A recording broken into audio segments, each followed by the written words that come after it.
Myślisz, że nie znasz nikogo z depresją? Prawdopodobnie się mylisz.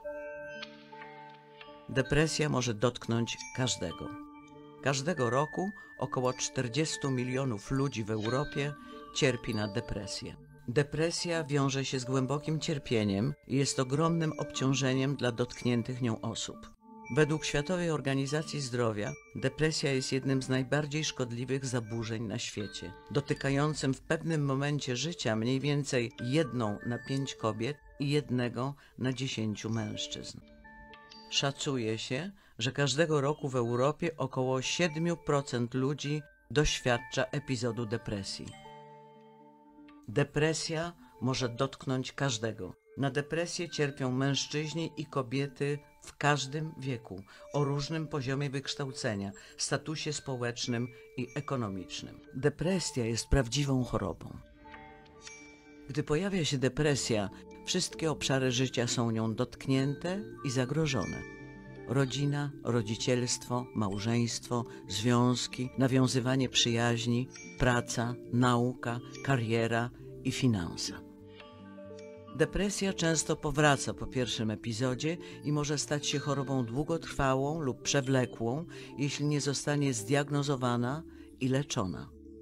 Około 3 na 4 osoby cierpiące na depresję nie otrzymują odpowiedniego leczenia. Istnieje ścisły związek między depresją a zachowaniami samobójczymi. Znaczna liczba osób z depresją umiera śmiercią samobójczą. W samej Unii Europejskiej każdego roku około 48 000 osób umiera śmiercią samobójczą w porównaniu do około 23 000 zgonów w wypadkach samochodowych. I ponad połowa z nich cierpi na depresję. Według Światowej Organizacji Zdrowia co roku około 800 000 ludzi na całym świecie umiera z powodu samobójstw. Wskaźnik prób samobójczych jest około 20 razy wyższy. Samobójstwo stało się poważnym problemem zdrowia publicznego. Ze względu na ścisły związek między depresją a zachowaniami samobójczymi przewiduje się, że działania profilaktyczne poprawiające opiekę i optymalizujące leczenie pacjentów z depresją mogą przyczynić się do ograniczenia czynów samobójczych. Dostęp do leczenia depresji i zapobieganie samobójstwom to wyzwanie dla Europy.